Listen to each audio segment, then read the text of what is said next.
Welcome to Franchise Focus Podcast. Today we're spotlighting HomeWell Caregivers, a nationally recognized senior care franchise that helps families with trusted in-home care solutions. I'm joined by Mike Condon, Vice President of Franchise Development, who works directly with entrepreneurs exploring ownership in this purpose-driven space. Mike will share what makes HomeWell unique, how the model works, and what prospective owners should know. Good morning and welcome, Mike. Awesome. Thank you, Laura. Good morning. So great to have you. Can you share a little bit of background about yourself and how you came into HomeWell or your prior experience? No, I love it. Yeah, thanks. Thanks for having me on this morning. Excited to have a chat. My franchising journey is not much different than a lot of folks that we deal with on a daily basis. It was in corporate America for a long time in the medical device space. And just thought, hey, is there a different life we could lead here that provides us the opportunities to kind of create the life that we want but not having to be stuck at that 9-to-5 corporate America job, right? So 2018, actually, my wife and I purchased our first franchise, 2 locations of a spa here in the Metro Detroit, Michigan area where I live. And from there, we kind of just grew and fell in love with franchising. We grew to 5 locations very quickly, and then COVID hit. We bought 3 locations in 2019, and the last one being in October, and then kind of the world came apart. But it was an opportunity for us to really understand and learn what it takes to be successful in franchising. And so, we've kind of grown from there. And, my journey to HomeWell, it was kind of a funny one. I was sitting at home one day and I had a mutual friend that I had done some consulting with in the franchising space. And he was like, "What are you doing?" I'm looking for somebody to come on and help me sell some franchises here at HomeWell. We're kind of rebranding. That was in June of 22. And 6 months later, he left to take another opportunity, and they put me in charge here, and something I was not planning on doing. But it was a blessing in disguise, and I've been running our franchise development team ever since. So it's been an awesome journey. I will tell you, as you deal with we deal with people looking to exit that corporate America every day. It was one of those things that's never planned on, but once you really start understanding the opportunity and see how you can make a difference in not only the lives of the people you serve, but owning a business and what that can do for you, it's been a fun journey. That's fantastic. And what a perspective you can help people with that, at least from your perspective and what your journey was like, because everybody's is different, I know, but that is a huge fear for people to step out of that, but most people want to. Right? So that's a fantastic background. I like that. I like that a lot. So let's talk a bit about HomeWell, their services, and then maybe we bridge the gap in how HomeWell is different. Yeah. So we are a non-medical home care company, very similar to a lot of other franchisors that are out there in that space. We deliver activities of daily living, our agency owners, day in and day out. So think of bathing, housekeeping, going to the grocery store, providing that compassionate care into the home, which allows those folks to stay in their homes longer, which, as we're finding out and through the studies, will tell you people want to be there. They want to be there longer and be in their homes where they feel safe. And so those are kind of the daily activities that our owners are helping their clients with day in and day out. Interesting question you had. What makes HomeWell different than some of the other competitors out there? I'll tell you, on an agency level, they're all doing the same thing. That's the honest truth. I think one thing I talk to candidates a lot about when they're looking at the home care space and they're evaluating different home care companies, which I'm a fan of. I think you need to look at the options and find the one that best fits you. Is what does fit you the best? What support do you need as a business owner, or will you need as a business owner, that you can be successful in? And I think one of the areas where we shine is really the opportunity we give people to grow a great business, to scale a great business, but the resources we give them to be successful. And what do I mean by that, Laura? Well, it's all about the execution of a business model. No matter what franchise you're in, it's all about the execution. Yep. And so from our onboarding to our training and how we train is different than a lot of other franchisors out there in this space. because it's not a set it and forget it 5-day in a classroom setting. It's an ongoing process, and I think that's a key differentiator when we talk about support. The other thing I love to talk about from a differentiator is how we help coach and scale the business. People look at this industry because it is a very scalable model that doesn't involve a lot of capital costs once you get up and going, right? It's not a brick and mortar where you have to add locations in order to scale. So how you do that, though, is through people. And so we're very strategic on how we help them look at hiring, when is the right time. But they get that one-on-one support. Franchising, especially with us, is a people business. And we want to make sure that we support them in all areas of that. So we have a very low business coach to franchisee ratio. So a lot of franchisors are 80 or 90 franchisors or 100 franchisors to one coach. Ours are one coach for every 30. And I think, when you look at the one-on-one support, that's really why our franchisees are continuing to grow year over year into double digits, and not just the new ones, because we're expecting to grow because they're a new business. Right. You're talking about the franchisees that have been around for 5, 10, 15, 20 years that are growing at double digits, which means that the business model is sustainable, but also the growth is still there. And I think a lot of that is due to our support. That's fantastic. You really clarified that. And when I talk to people, I also recommend looking at others and talk to every franchise has a different culture. Every franchise has a different process on how they train. So it's really important that you relate to that, you gel with that, you feel that that's going to suit you, because at the end of the day, it's very similar in terms of the offering and often even the numbers. But I like how you talk to the ramping up and the growth, because that's huge, and that's an important thing to remind people of. Is what's that look like down the road in terms of not just the onboarding, but how they help you continue to grow it. Yeah, that's great. Yeah, one of the interesting facts I like to say: 48% of our owners have never owned a business, nor do they have a healthcare background. So the reason that's important for somebody coming in, if you don't have either of those, is we have the training and processes to teach you both of those sides of the business, right? That's our job as a franchisor, is to be able to teach you every facet of the business. But what our onboarding team and our VP of training, Erica, always likes to say is, we're going to meet you where you're at. So if you do walk in the door with maybe you've ran a business before, cool. Let's spend more time on customizing your training to fit, more of the healthcare side. Or vice versa, if you come in with a healthcare background and you necessarily have never ran a business, let's focus more of your training on the business side. So we're going to customize that training to meet the person going through it. It's not a one-stop shop or one size fits all for everybody, which I think is a unique factor. Fantastic. This appears to be a very strong time in the industry. Yeah. I'm sure you guys are growing. Is it hard to keep up with the growth, or how's that working? Yeah, I think, it's an interesting time in this space, right? You said it. It is a booming space right now. There's a lot of new franchisors emerging into the space, which means that, when you're talking to a candidate and somebody's talking to us, they're typically evaluating a couple different brands, which is, like I said, a great idea.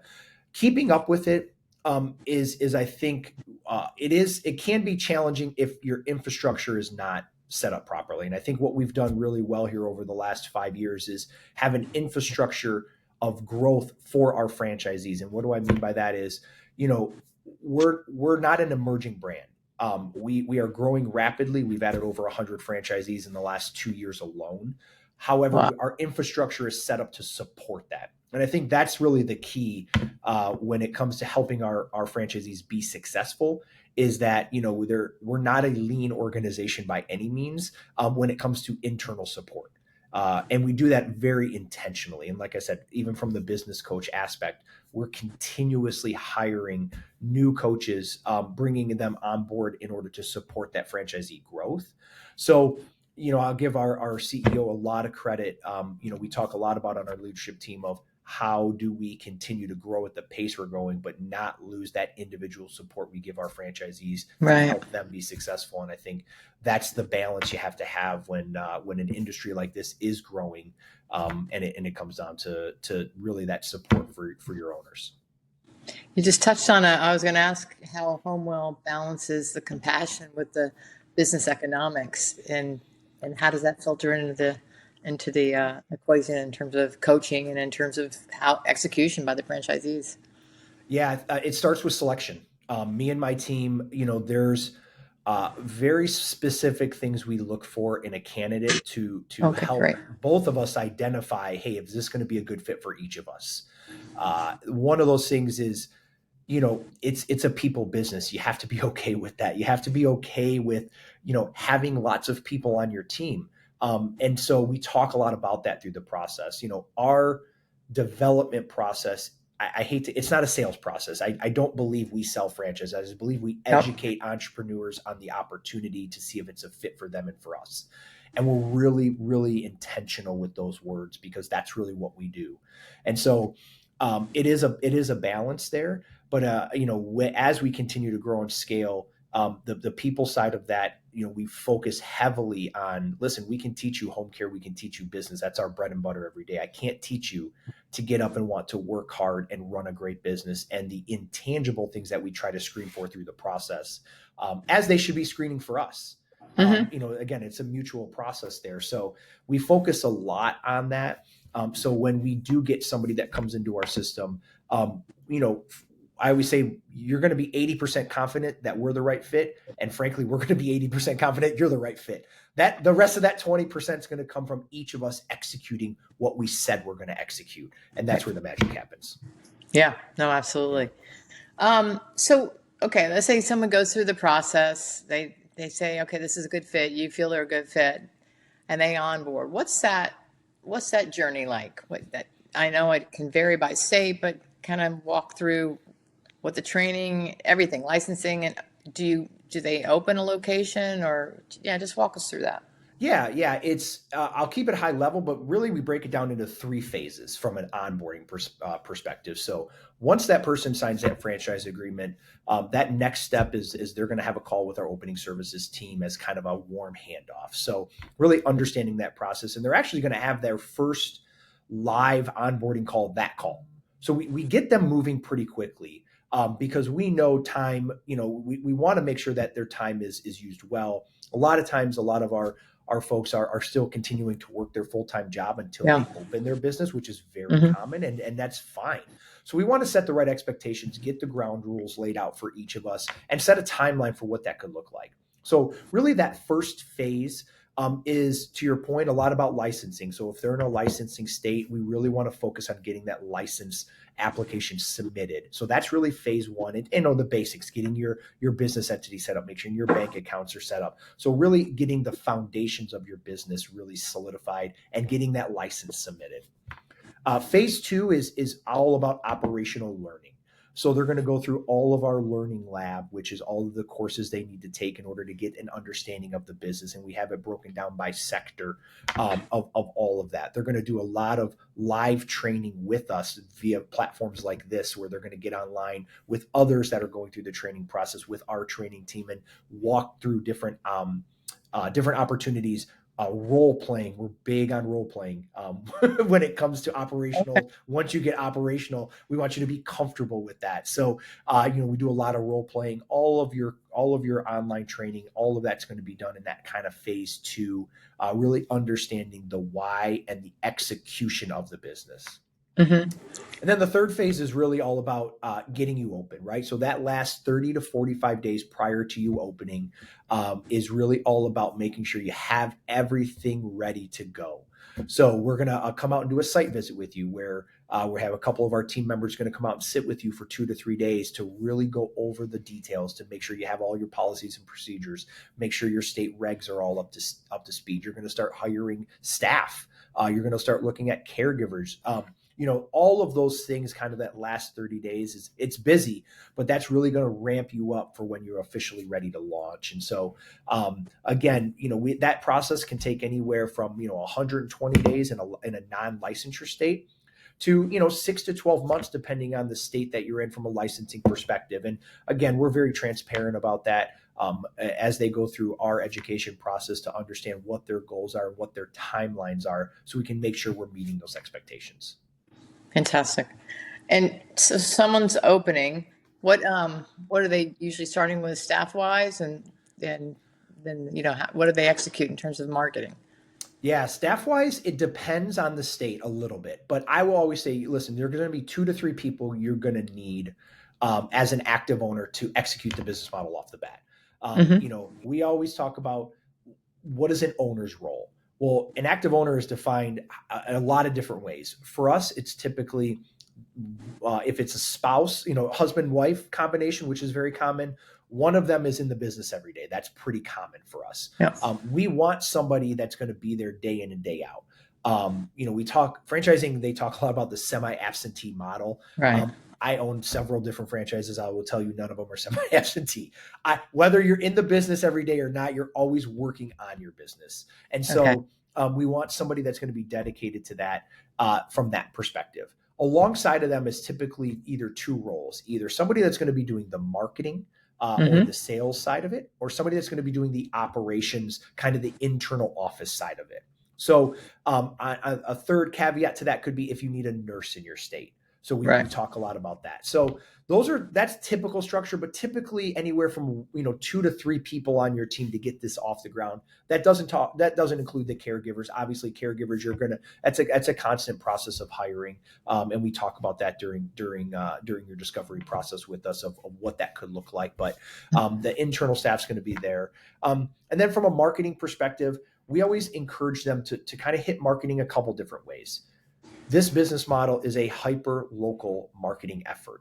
You're not going to see TV ads for HomeWell or for any other big company that talks about in-home care. They just do not work. At the end of the day, if I'm hiring somebody to take care of my loved one, I want to know who they are, what they're about, and how are they going to service my loved one. It's a very personal business. So we encourage our owners to take that approach with their marketing. Be out there in the community, networking, talking to friends and family, being visible, talking about the services, and people getting to know them. The flip side of that as well is we encourage them to take on secondary referral sources. An example being a Place for Mom. A Place for Mom is a third-party referral source where you go to a website, you type in, hey, my mom needs care in the zip code, and they send you a lead. And so we encourage both sides of that because, at first you want to get business, right? You want to start driving that revenue, number one, first and foremost. So that's, the secondary referral sources are a great way to do that while you're out there starting to build your reputation. Those 2 things need to coincide. And that's really how we want them to attack the market, that we have seen be very successful in almost every market we serve. How difficult is it to go in and get like referrals from building those relationships with doctors or hospital discharge or however that works? Yeah. The people always think I'm going to go to the biggest hospital system and I'm going to win there. It's the long road. That's the long game. That's not always the best strategy unless you have a history there, unless you know people, it's all about your contacts. The low hanging fruit is, going to the community centers, going to small networking groups, really understanding where the need is in the community and then hitting those smaller pockets of them instead of trying to kind of eat the elephant all in one bite, as a lot of people think that's the best strategy. Now, over time, you're going to develop that. As you build your reputation, you're going to be able to get access to those people. To go like any sales process, to go see a discharge planner, you're going to need to stop in there 6 to 10 times in order to get in front of them. And you have to have a good value proposition for them, which our owners, we teach them a very great way, a very strategic way to do that. We have a pretty unique way of doing that. So again, it just depends on the person, who they know in their community. Does it make sense for them to go do that? But we help them build that specific marketing plan to their territory based on what their needs are and what their connections are. So clearly a people business, clearly a business where you've got to be out in the community. If the owner is more of an operations person, is that person easily hired in terms of filling that role, or does the owner typically do both initially? Yeah, we're going to encourage them if, we have a lot of people come in, let's say if they come from an IT background that aren't necessarily wanting to be the face of their business. Right. That's okay. There's nothing wrong with that. We want you to do what you're really good at and then hire the other pieces out. So as they go Okay. through training, we talk a lot about operational roles. Where do you see yourself as an owner? Where do you see a need to hire somebody for that? So if they want to be more of the office that's going to do the hiring, the scheduling, the caregiver side of it, great. Let's find somebody that can be out in the community networking. That's really where we see value and where our owners are going to get a lot of value out of that position. So again, it's something that's fluid, and it could change. Some owners like to try to do both. I will tell you it's hard. You don't have enough Okay. hours in the day to execute this model by yourself. You just don't. That's why we're going to talk about, hey, let's have 1 to 3 other people on your staff when Okay. you get started. But again, we get it. Capital's a big part of it too. So we talk a lot about what does that look like from a break-even point. So again, a lot of factors that go into that, but that's really how we kind of like to structure it in the beginning. Fantastic. Yeah. And so the owners that really grow, um, obviously still back to people person, but any other traits that you think are really important? I think being coachable.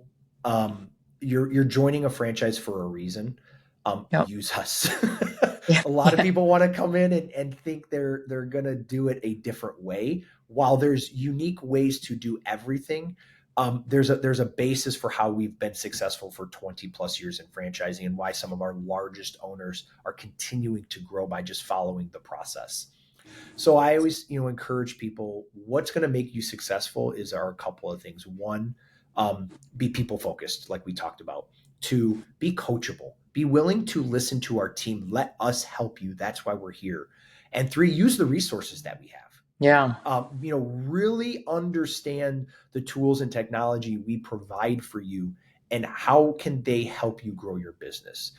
It's as simple as that, and it's as hard as that for some people.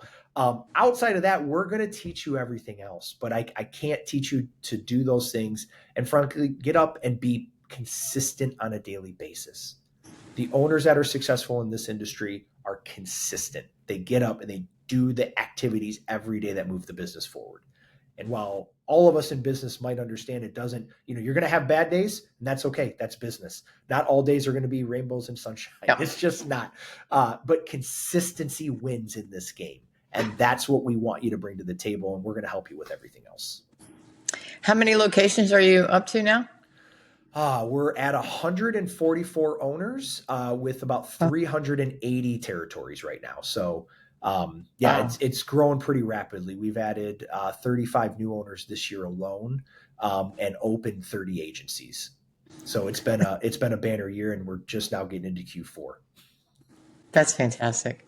Yeah. Any examples of franchise success stories or even client success Oh, stories? yeah. I think when I think about our network, it you know everybody always thinks you have to have a healthcare background. I can give you countless stories of our owners that come in that are, grocery store. One guy ran a grocery store. Now he had business ownership experience, nothing to do with this. We have another owner who came in, that our largest owner, his story is hilarious. He came in, probably shouldn't have been approved for a franchise, to be honest. Years ago, he probably shouldn't have. The capital was light. We were young. He was super young. But I will tell you, he's done all the right things to grow, and he's our Wow. largest donor. I think that's where the persistency comment comes in. It's all about that. But at the end of the day, success is dependent on that's in the eye of the beholder. Sure. Everybody comes in and thinks you need to have a $10 million business. No, you don't. You can be happy running $1 million Mm-hmm. agency and be just as happy as somebody running a $10 million agency. Oh, So what we yeah. really want to get across to our owners is okay, what is success? What do you define success as? And let's set a roadmap to get you there. And it doesn't have to be like everybody else. It's whatever you determine. So, we've seen a lot of success come in. A lot of people come in, be successful with the attitude of that. And it's been a lot of fun. Yeah. No, I'm sure there's some real heartwarming stories too with helping Yeah. families out. Every year at our conference, we give a Heart of HomeWell award, and it's awarded to a caregiver that has provided, just outstanding service to their community, to their person or people they take care of. It's all nominated from the franchise owners. We get them into corporate. We kind of decide on kind of the top 10, and then we do this big vote. And it's a huge thing every year because we take it very seriously. Caregivers are the lifeblood of this business. We know that. And at the end of the day, their work is what allows people to live better lives. And so we want to recognize that. So I'll tell you, we close our award ceremony every year with that Heart of HomeWell Award. And there's never a dry eye in the room. And it's amazing as we have these caregivers come up on stage and we present them the award, and just to feel the impact that they've had on somebody's lives, right? That's why we are in this business. And it just puts a smile on all of our faces, because while we're here to talk about numbers and revenue and profit, that's all great and dandy. But I'll tell you, at the end of the day, what we're here for is to take care of people. And that shows the compassion and the true essence of the business model that we're in. Fantastic. Anything else that you would want someone to be asking as they're stepping through this process? The biggest thing, I think, as a candidate going through the process is how is this franchisor, how are you guys going to help me be successful? Here are my goals. Let's talk about it. That's a question I love to ask people when I get a chance to talk to them during the process is, what are your goals? How do they align with us? And can we be successful with that?